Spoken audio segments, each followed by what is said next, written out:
नमस्कार, भाग्य में आपका स्वागत है। ये प्रोग्राम उन सभी लोगों का स्वागत करता है जिन्हें लगता है कि ज्योतिष के माध्यम से ज्योतिष ज्ञान उनके लिए कोई ना कोई रास्ता निकाल सकता है।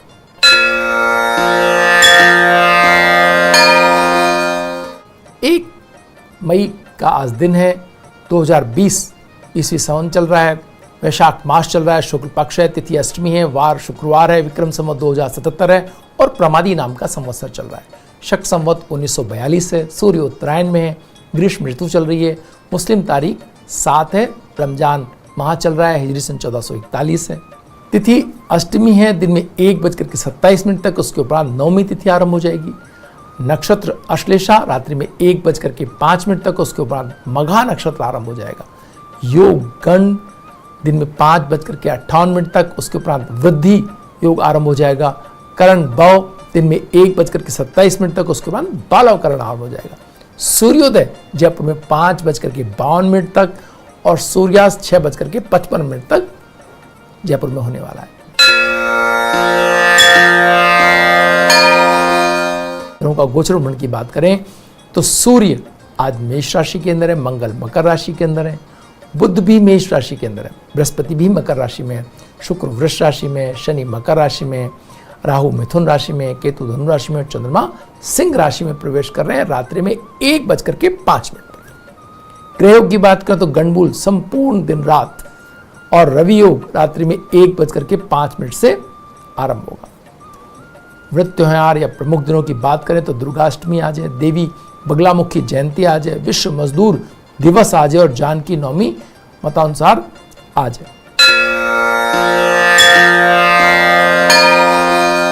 शेष चौघड़ियों की बात करें तो चरका चौघड़िया सूर्योदय से लेकर के 7:30 तक है। लाभ अमृत का चौघड़िया 7:30 से 10:46 तक है। शुभ का चौघड़िया 12:24 से 2:02 तक है और चरका चौघड़िया 5:18 से सूर्यास्त तक है। राहु काल वेला दिन में 10:30 से 12 बजे तक है। राहु काल में शुभ कार्यों को प्रारंभ नहीं करना चाहिए। यदि कार्यों को टाला देना संभव ना हो तो दूध या दूध से बनी चीजों का सेवन करके कार्य प्रारंभ कर सकते हैं। इससे राहु काल के दुष्प्रभाव में कमी आएगी।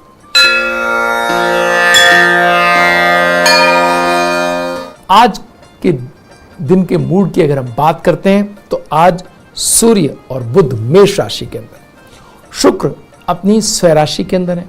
साथ ही साथ चंद्रमा भी अपनी स्वराशि के अंदर राहु को लांग करके और कर्क राशि के अंदर मौजूद है। इसके मायने क्या है? इसके मायने ये हैं कि कर्क राशि का चंद्रमा और उच्च का सूर्य ये एक ऐसी स्थिति बनाने में सक्षम है मित्रों कि जहां कहीं भी कोई अपेक्षाएं, कोई अगर करुणा, कोई मनों के अंदर ये भाव कि ऐसा नहीं ऐसी चीजें हो जाएं तो बेहतर हो सकता था, वो सब आज होने की पूरी संभावना है। आपने जो भी परिकल्पनाएं की थी कि ऐसा होकर के ऐसा हो जाए तो बहुत बढ़िया हो। मई का महीना शुरू हो गया। आप सोचिए कहां से समस्याएं शुरू हुई थी, कहां तक हम पहुंच गए। एक एक चीज पूरे आपने देखा कि किस तरीके से 13 तारीख से जब सूर्य उच्च के आए थे और आज 1 मई तक 13 तारीख की रात्रि को से लेकर के 1 मई तक कितनी चीजें बदली हैं और कितना उच्च के सूर्य का प्रभाव जो हम प्रकृति के अंदर जो ज्योतिष को जानने वाले हैं या जो नहीं भी जानते हैं वो महसूस कर रहे होंगे कि किस तरीके से जब हम सूर्य जब पहले 13 तारीख को उच्च का नहीं लगा था तो क्या स्थिति थी प्रकृति की और आज क्या स्थिति है। कितना परिवर्तन सूर्य ला सकता है, कितनी अगाध ताकत सूर्य के उच्च राशि के अंदर है। किसी भी कुंडली में जो जन्म ले रहे हैं व्यक्ति उनकी कुंडलियों में आज या जिनके पहले से ही सूर्य उच्च चुका है उनकी स्थिति में और प्रकृति के अंदर कितना अंतर सूर्य डाल सकते हैं, इसको हमने अपनी आंखों से होते हुए देखा है, अब महसूस किया है। तो मित्रों आज की स्थिति में चंद्रमा स्वराशिस्थ है और साथ ही साथ में सूर्य अपनी स्वराशि के अंदर और उच्च की राशि के अंदर है। तो यहाँ एक ऐसी स्थिति बनती है कि जो राज्य है, जो सरकार है, जो गवर्नमेंट के जो नियम है या जो जिनके पास भी अधिकार है वो करुणा के साथ जो पूरे मनोभावों को एक दया और उसके साथ में चीज़ों को डील करते हुए दिखाई दे। वो ऐसी चीज़ों की तरफ आप उनका ध्यान जाए जहाँ पर अभी तक चीज़ों के ध्यान नहीं गए और नए नियम, नई बातों को विचार विमर्श करके कैसे चीज़ें ठीक करने की बात सूझ जाए, कैसे और दृढ़ता के साथ और कठोरता के साथ या और विनम्रता के साथ और सहज होते हुए पूरी तरह से मंत्रणा और नई चीज़ों को समझने की स्थिति को देखने का कहीं ना कहीं आज दिन है।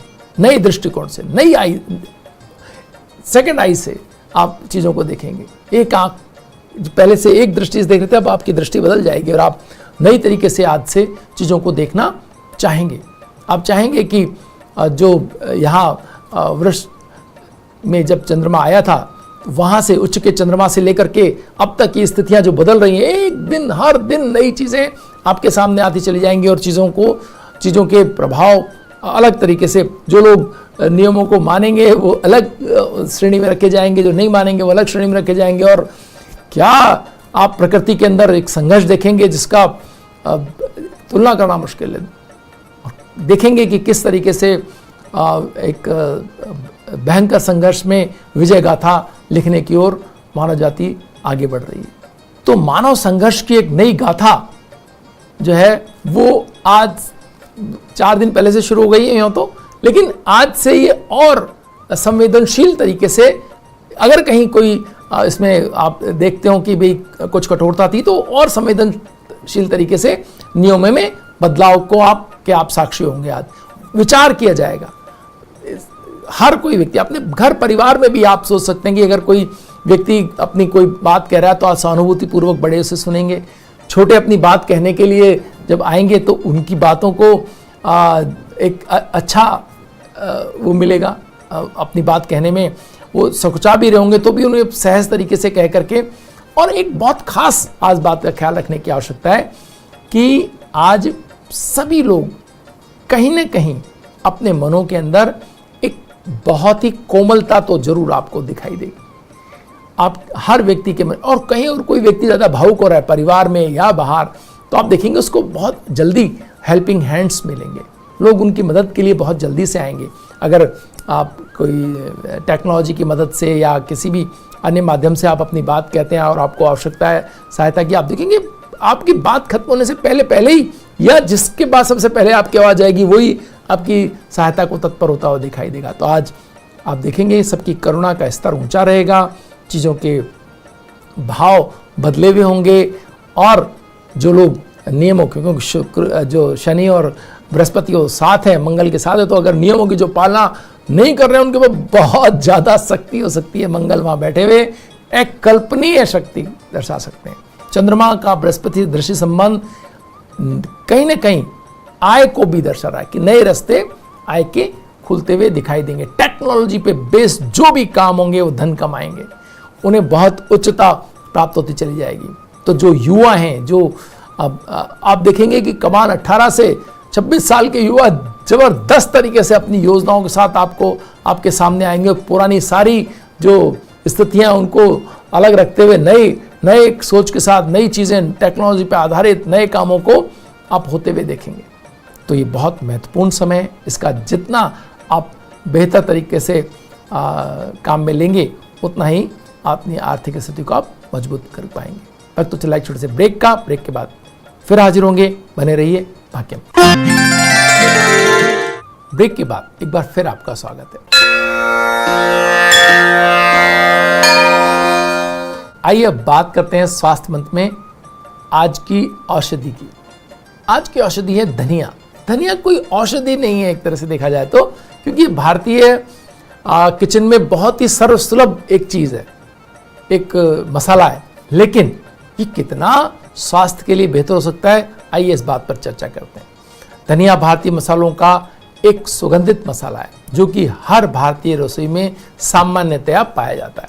इसकी पत्तियों को चटनी और गार्निशिंग के लिए काम में लिया जाता है, जबकि इसके सूखे बीजों के चूर्ण को दैनिक मसालों के रूप में सब्जी आदि में काम में लिया जाता है। धनिया का बीज पूरे पाचन तंत्र को मजबूत करता है। हरे धनिये को जीरा, पुदीना, नींबू का रस आदि मिला करके स्वादिष्ट चटनी बना करके सेवन करने से भोजन के प्रति अरुचि नष्ट होती है और पाचन क्रिया तेज होती है। जिन्हें भूख नहीं लगती उन्हें चटनी जरूर खानी चाहिए, क्योंकि इस चटनी के प्रयोग से भूख अच्छी लगने लगती है। हरे धनिए की पत्तियों में कैल्शियम, फास्फोरस, आयरन, पोटेशियम और विटामिन सी बहुत अच्छी मात्रा में पाया जाता है। धनिया बीज खाने से खून में इंसुलिन की मात्रा नियंत्रित रहती है, इसलिए ये मधुमेह के रोगियों के लिए भी फायदेमंद है। धनिया का बीज के सेवन से पैनक्रियाज स्वस्थ रहती है, जिससे इंसुलिन बनने में सहायता मिलती है। इसके सेवन से मूत्र का अवरोध ठीक होने से मूत्र खुल करके आता है और यह किडनियों को उत्तेजित करता है, जिससे किडनियां स्वस्थ रहती हैं। यूटीआई होने पर धनिया संक्रमण से राहत दिलाता है। कोलेस्ट्रॉल का स्तर यदि बढ़ा हुआ तो सूखे धनिया का पानी नियमित रूप से लेने से रक्त में कोलेस्ट्रॉल का स्तर कम होता है। धनिया खून में आयरन की कमी में बहुत फायदेमंद है। धनिया की ताज़ा पत्तियों का रस और शहद एक एक चम्मच मिलाकर लेने से रक्त में हीमोग्लोबिन की मात्रा बहुत जल्दी बढ़ती है। हरे धनिया के पत्तों को रस निकाल करके थोड़ी थोड़ी मात्रा में 30-40 मिनट के अंतराल से पीने से अगर जी मतलाने की समस्या है तो वो भी ठीक होती है। अरुचि दूर होती है। कमजोरी, थकान महसूस होने पर या फिर चक्कर आने पर आधा कप पानी में 2 चम्मच धनिया का रस मिला करके 1 चम्मच मिश्री मिला करके सुबह शाम लेने से बहुत जल्दी आराम मिलता है। नियमित रूप से हरे धनिया का प्रयोग अपने खाने में करने से आंखों की रोशनी बढ़ने लगती है, क्योंकि हरे धनिया में विटामिन ए भरपूर मात्रा में होता है, जो कि आंखों के लिए बहुत आवश्यक है।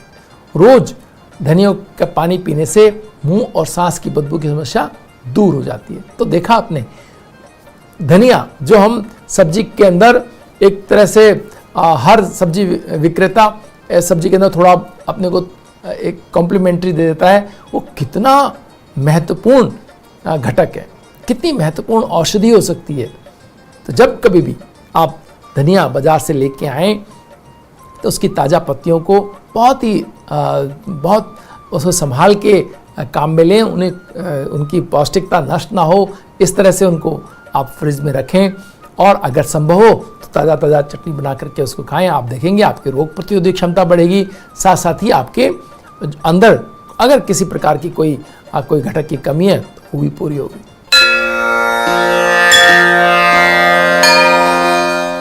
आइए अब बात करते हैं अंकों के आईने में आज के दिन की। आज के दिन का मूलांक 1 है और भाग्यांक 9 है। मित्रों, आप देखें कि जो प्रकृति के अंदर भी मंगल भी उच्च का चल रहा है और सूर्य भी उच्च का चल रहा है। एक ऐसी स्थिति है कि जिसकी कल्पना बहुत ही हम सब यहाँ अपने जीवन में कर पा रहे हैं कि जब मंगल अपनी उच्च राशि के अंदर नकारात्मक हाथों में चला जाए, यानी कि सेनापति, अगर हमारा सेनापति अगर हमारे शत्रुओं के साथ मिल जाए तो क्या स्थिति हो, बिल्कुल वैसी स्थिति आज है। शनि और मंगल दोनों साथ के अंदर है, सूर्य उच्च राशि में है, यानी राजा अपनी पूरी पावर के साथ खड़े हुए हैं, तो मंगल को उनको मदद करनी पड़ेगी। क्योंकि 13 तारीख से पहले सूर्य मीन राशि के अंदर थे, प्रवास पर थे, अपने गुरुजी के घर थे, और मंगल उच्च का आ गया था शनि के साथ। तो ये एक ऐसी स्थिति थी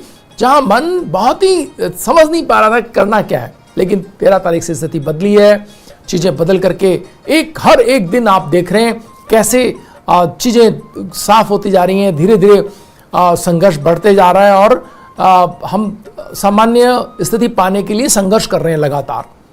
यहाँ आज सूर्य और मंगल दोनों उच्च का होने से आज के दिन के अंदर भरपूर ऊर्जा है।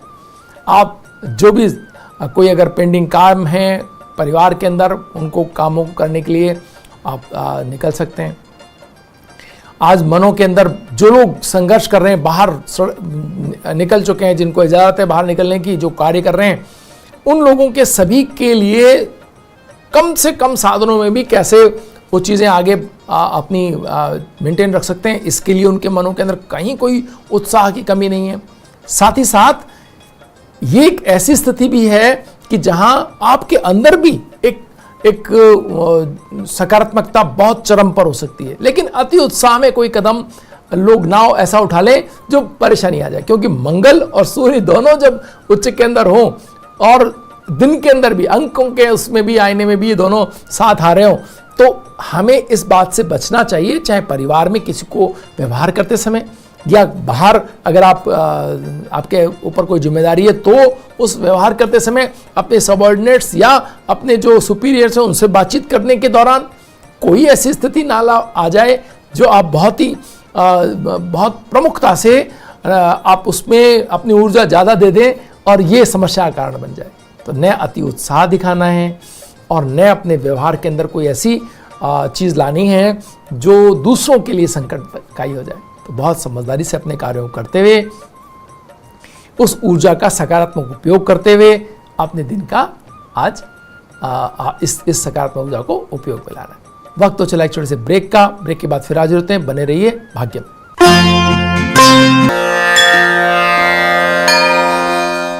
आज इस क्रम में हमारे पास कुंडली है अनुष्का शर्मा जी की।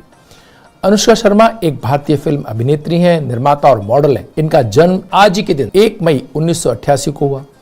इन्होंने अपने अभिनय की शुरुआत 2008 में प्रदर्शित आदित्य चोपड़ा की हिंदी फिल्म रब ने बना दी जोड़ी में शाहरुख के साथ की।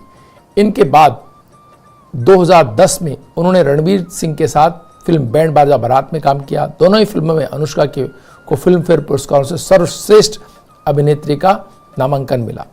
इसके अलावा लेडीज और इक्की बहल, PK, NH10, सुल्तान आदि प्रमुख फिल्में हैं जिन्होंने अनुष्का शर्मा ने अभिनय किया।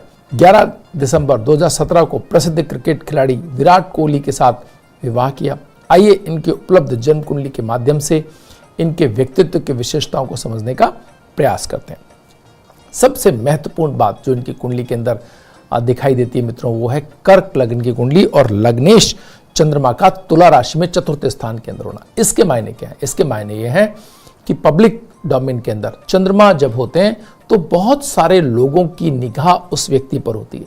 बहुत सारे लोगों का चहेता वो अपने आप ही हो जाता है और बहुत सारे लोग अपनी भावनाएं उस व्यक्ति से जोड़ने का मन बना लेते हैं। वो लोगों के मनों में अपने आप छोटी छोटी चीजें भी उसकी, और वो हर व्यक्ति से जुड़े हुए भाव, उससे जुड़े हुए जो उसके जुड़ाव है उनको वो कहीं भी टूटने नहीं देता। यानी ऐसे उसके चेहरे पर हर व्यक्ति की जो मन को समझते हुए जो वो भाव प्रदर्शित करना चाहते हैं, जो भावों पे अपने चेहरे पर लाना चाहते हैं, वो सारे भाव उनके चेहरे पर आते हैं। तुला का चंद्रमा आपको बहुत अच्छा एक्टर बनाता है। न सिर्फ एक्टिंग, बल्कि अगर एक्टिंग के क्षेत्र में नहीं भी हैं आप, तो भी तुला का चंद्रमा उन सारे शब्दों को आपके चेहरे से गुजारता है। जो शब्द आप कहना चाहते हैं वो भावपूर्ण तरीके से आपके चेहरे पर परिलक्षित होते हैं। यानी कि आपकी संवाद अदायगी, आपका जो भाव प्रणय चीज़ों के प्रति जो आपका आप प्रेजेंट में जीते हैं। कुल मिला के जो बात है सबसे महत्वपूर्ण कि जो चीज़, जो काम आप कर रहे हैं, जो रोल आप कर रहे हैं, जो जहाँ पर आप खड़े हैं, वहाँ भविष्य या भूत की तरफ नहीं होकर के आप वर्तमान में जी रहे होते हैं। उन लोगों का चंद्रमा तुला राशि में हो सकता है। चतुर्थ स्थान में ये बहुत महत्वपूर्ण स्थान है, क्योंकि रात्रि के अंदर लगभग चंद्रमा की चतुर्थ स्थान में उपस्थिति का मतलब ये हो गया कि आपका जो चंद्रमा है वो उस समय पूरी तरह से उदित था। सूर्य से दृष्ट चंद्रमा पूर्णिमा के आसपास का इनका जन्म, यानी हर चीज, हर भाव, हर चीज पर उनकी जो पकड़ है वो अद्भुत।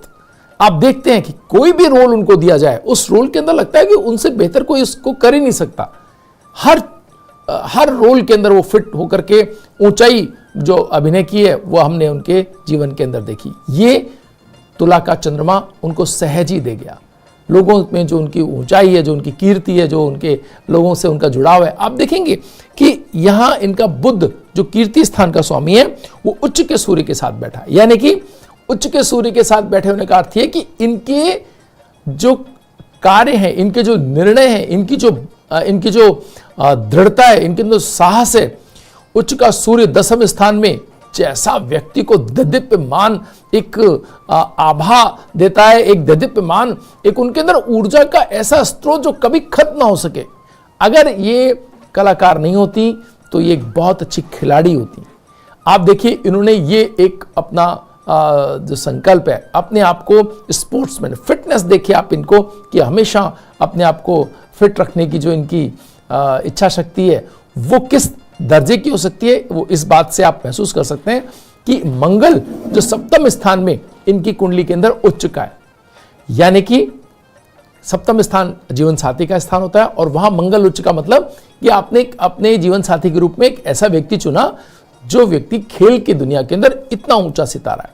आप इनके विराट कोहली इनके जो है जीवन साथी हैं। तो आप समझ सकते हैं कि कैसी पसंद इनके ऊपर रही होगी, इनके मन के अंदर किस तरह की स्थिति रही होगी कि उन्होंने एक खिलाड़ी से, कलाकार होते हुए खिलाड़ी से विवाह करने का इनके मन के अंदर भाव आया। अब हम बात कर रहे हैं शुक्र के 11वें स्थान में होने की। शुक्र के 11वें स्थान में अपनी ही राशि में होने का अर्थ यह है कि इनके जीवन के अंदर हम ये देखते हैं कि आय का संबंध कला जगत से हुआ। जो भी बच्चे, जो भी कलाकार, आने वाले कलाकार जिनकी इच्छा हो कि वो कला जगत में सितारा बने, उन्हें ये देखना होगा कि क्या उनका शुक्र महत्वपूर्ण स्थानों के अंदर है, क्या वो केंद्र स्थान में स्वराशिस्त है, उच्च का है, या चंद्रमा से उसकी कोई युति बन रही है। अगर ये सारी स्थितियां हैं और साथ में सूर्य का साहस, बृहस्पति का आशीर्वाद, पिछले जन्मों के पुण्यफल अगर हैं, तो व्यक्ति कला जगत में सितारा हो सकता है। ये सारी स्थितियां इस कुंडली में सहज ही उपलब्ध है। जैसे कि बृहस्पति का उच्च के सूर्य के साथ होना, बुध का सूर्य के साथ होना, डायलॉग डिलीवरी के अंदर बहुत ही सहजता से अपनी चीजों को बेहतर ढंग से करके निकल जाना, साथ ही साथ चंद्रमा का शुक्र की राशि में होना और शुक्र का स्वराशिस्त होना, ये सारी स्थितियां ऐसी स्थितियां हैं मित्रों जिसके अंदर हम ये कह सकते हैं कि जिन बच्चों की भी कुंडली के अंदर शुक्र स्वराशिस्त है या चंद्रमा तुला राशि के अंदर है, वो सभी कला जगत के अंदर अपनी अच्छी उपस्थिति दर्ज करा सकते हैं। शनि का 6ठे स्थान में होना और 7 के अंदर राहु का 8वें स्थान में होना, ये बार बार इनको चोट लगना या स्वास्थ्य संबंधी समस्याएं इनकी दर्शाता है। इनको इस बात का आप देखते हैं कि कई बार इनके ये चोटिल हुए हैं, जब भी इन्होंने कोई रिस्की शॉट लिए हैं या कोई ऐसी स्थितियां आई हैं तो इनको छोटी मोटी चोट लगती रहती है। तो ये वो स्थितियां हैं जो 8वें स्थान के अंदर राहु के होने से जीवन के अंदर अनायासी आ जाती हैं, चाहे अनचाहे। तो चोट लगने का भय इस कुंडली के अंदर निरंतर बना रहता है। साथ ही साथ स्वास्थ्य संबंधी समस्याएं इस कुंडली के अंदर ये कुंडली दर्शाती है। इसके साथ ही जो सबसे महत्वपूर्ण बात यहाँ धन के संबंध में, जो इनको प्रथम प्रयास के अंदर इनको सितारा बनाया, वो है बृहस्पति और चंद्रमा का दृष्टि संबंध। मित्रों, ये गज केसरी योग जो तुला राशि के अंदर चंद्रमा और बृहस्पति का 10वें स्थान में होना और इनका आपस में दृष्टि संबंध होना, सूर्य और चंद्रमा का दृष्टि संबंध होना, इसने इन्हें प्रथम प्रयास में, बहुत कम संघर्ष के अंदर ही इन्हें सितारा बनाया और ऐसी स्थिति में पहुंचाया। 5-6 साल के टर्नओवर के अंदर आप देखें कि राष्ट्रीय स्तर पर बहुत तेजी से चमकने वाले अगर सितारों के अंदर किसी एक व्यक्ति का नाम लेना चाहें तो आप अनुष्का शर्मा का नाम ले सकते हैं। कुछ 7 साल के अंदर एक बिल्कुल कोई पूरा देश कोई नहीं जानता हो जिस व्यक्ति को, और वो इतनी ऊंची सितारा हैसियत जिसे मिल गई। जिन कुंडलियों के अंदर भी बृहस्पति और चंद्रमा का साथ हो, उच्च सूर्य जो उच्च राशि के अंदर हो, और अगर सूर्य से चंद्रमा भी अगर दृष्टि संबंध बना रहा हो तो व्यक्ति बहुत तेजी से सितारा बनते हैं। ये इस कुंडली के माध्यम से हम आज समझने की आवश्यकता है। भाग्य में इतना ही, कल फिर हाजिर होंगे नई जानकारियों के साथ। तब तक के लिए नमस्कार।